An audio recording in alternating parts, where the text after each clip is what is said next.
Hello and welcome to Story Time. I am staying at a very cool Airbnb in Florida in the wilderness. It's a geodome.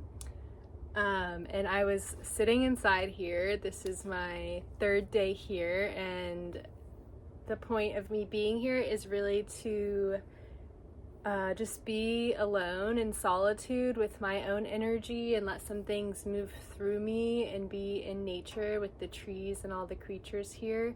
And the point of this geodome is to move energy. That's really the intention of this space.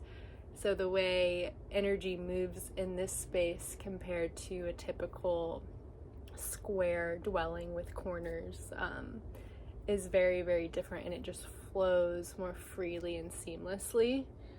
I really love this space because the dome kind of reminds me of like in a meditation or in an internal space when I imagine like this protective healing bubble around me and maybe my family or where I live. It looks a lot like this dome, and it kind of grows. It can grow as big as I want, or I can kind of keep it.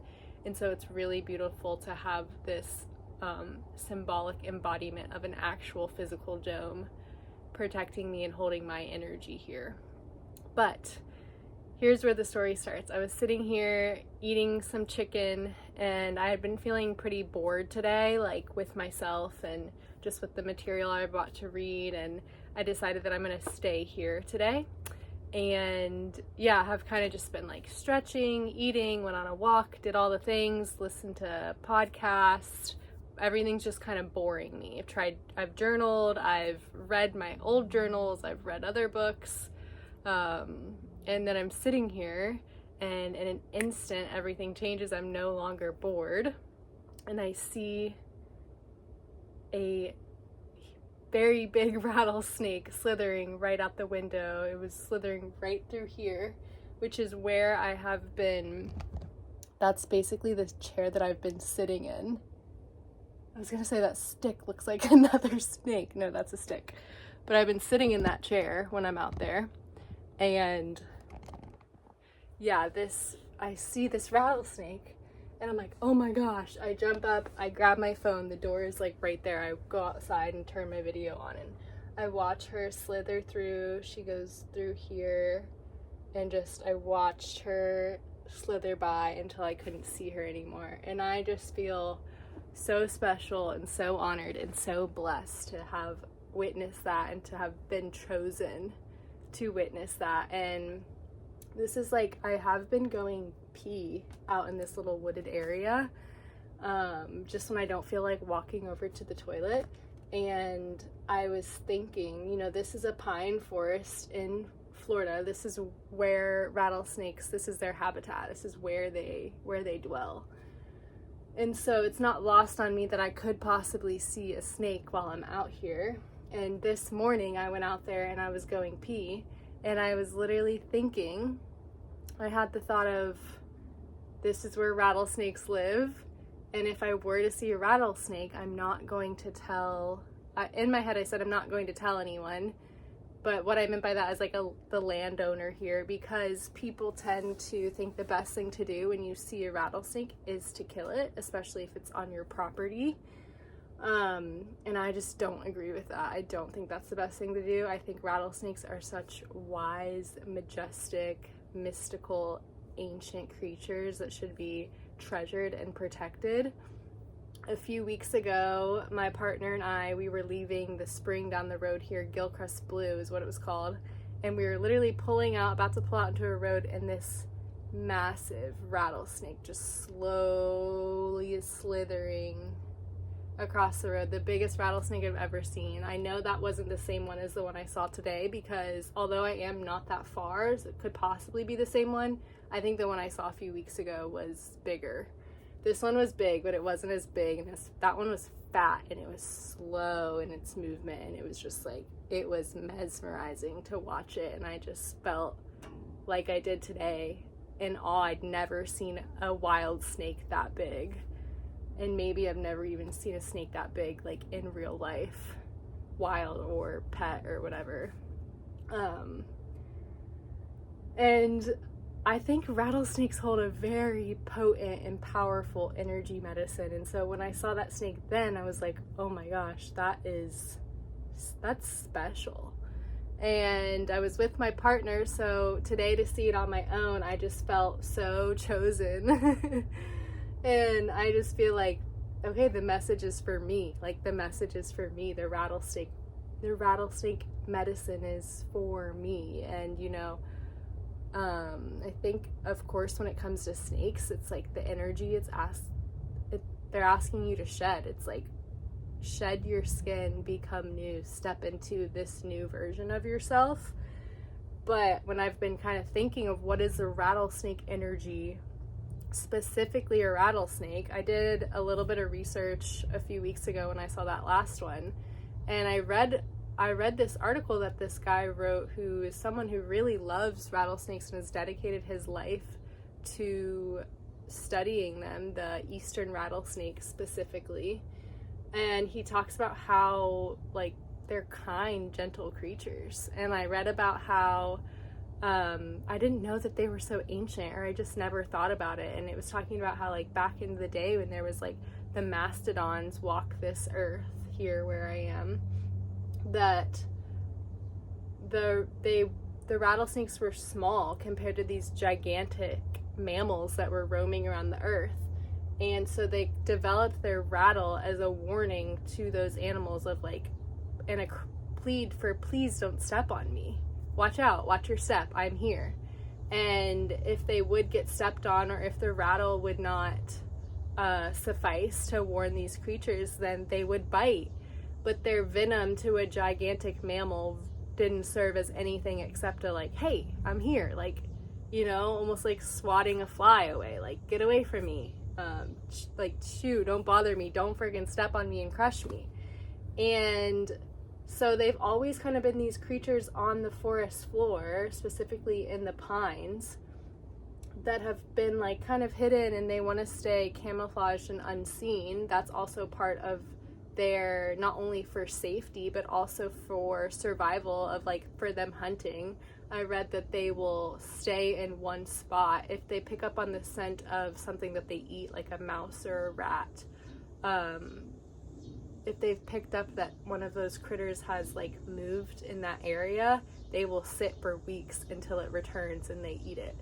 And so these are really creatures who do their best to not be seen and to not be disturbed. And so over time, the rattle kind of started to not serve them, because then we had humans walking the earth, and the rattle would actually flag a human who was hunting for rattlesnakes to eat, and the rattle would say, oh, this is where I am. So they learned to rattle less. And then, of course, when they strike and bite a human, a much smaller mammal than a mastodon, like, that's going to have, that venom is going to be much stronger in our smaller bodies and more potent. And to me, it's like, it's not malicious. The rattle isn't malicious, and neither is the bite. It's just simply saying, watch out, I'm here. And you're, like, we're crossing paths, and watch out. And now we've evolved past the point of eating them, but we kill them. Like, we kill them and we don't eat them, which to me is 100 times worse, 1,000 times worse, 1,000,000 times worse. If you're gonna kill something, at least eat it. Especially when it's a wise creature like a rattlesnake. Ancient. Like, these are our elders, our ancestors. We should be respecting them and having reverence for them. But so now they have, now there's this weird relationship and dynamic with humans. The kind of, we're certainly not the biggest mammals around, but maybe here where I am, we are one of the bigger mammals in this environment, and we are the predominant, aggressive, top of the food chain mammal. So now, instead of having this kind of like, hey, watch out, and then, like, a little swat, hey, you stepped on me, swat, now it's kind of become, we're very fearful of these creatures, and they are very fearful of us. So something that I was just sitting with after I witnessed this beautiful creature slither on past me, and I know she's still out there, although I can no longer see her. I really had to fight my desire and my yearnings to just get closer to gaze, because obviously we both have this energy of like wanting the space between us. But I feel so blessed because I feel like she wanted to be seen and she wanted me to see her. And yeah, I just hold that in my heart. And one thing I was thinking of was how we as humans have become afraid of what these beautiful, ancient, wise creatures might do to us or our loved ones. We're afraid of what they could do but haven't yet. So that's why a lot of times when someone sees a rattlesnake on their property, they're like, just kill it before it bites me or my kids or my dogs, my animals. And in turn, kind of the rattlesnakes have been the same way with us. You know, if we don't heed their warning for whatever reason, they do strike and bite us, because they're also biting us out of fear of what we would do to them and their loved ones. They bite us out of fear of what we might do to them, of what we could do to them, what we have the power to do to them. So we're both doing the same thing to each other. And I just wonder if, you know, instead, could we both choose to be in awe of each other in moments, in these rare moments when our paths cross? Can we be in reverence for the moment, knowing that we both do our best to avoid disturbing each other, and be grateful for the message that is created and delivered when our energies get the chance to dance just for a few moments as one of us passes by, whether you're the snake slithering by and the human that sees it, or this if you're the snake that's sitting as the human walks by and you see the human. Can we be grateful for those moments? And also, couldn't that be said for all of life's moments, for all of our interactions with every single creature here on this magnificent earth? That's just some questions I'm sitting with, and the medicine I feel like that beautiful, beautiful snake delivered to me, and I'm feeling so grateful. And yeah, I just wonder if there's a way we could move through this world with more respect and reverence and understanding for each other, and especially for these creatures who are much more ancient and wise than us humans are. I mean, it's silly of me to not realize how ancient rattlesnakes and a lot of these reptiles are. Of course, they've been here so much longer than we have as human mammals, and all the things they've seen and how much more evolution they've experienced than we have. And they're just wise.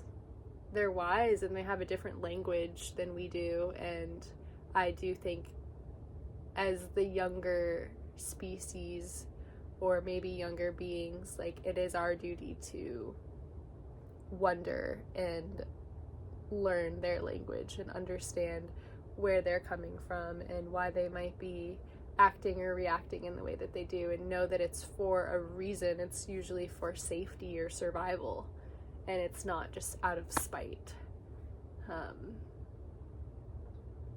Yeah, the energy medicine of the rattlesnake. Potent, powerful energy. And we hold the same. I just saw out my frickin' window. Big ass rattlesnake. I was honestly feeling her energy earlier, and I was thinking about if I saw a rattlesnake out here, because this is like their natural habitat in the pine forest, I wouldn't tell anyone. Because people want to kill these beautiful creatures,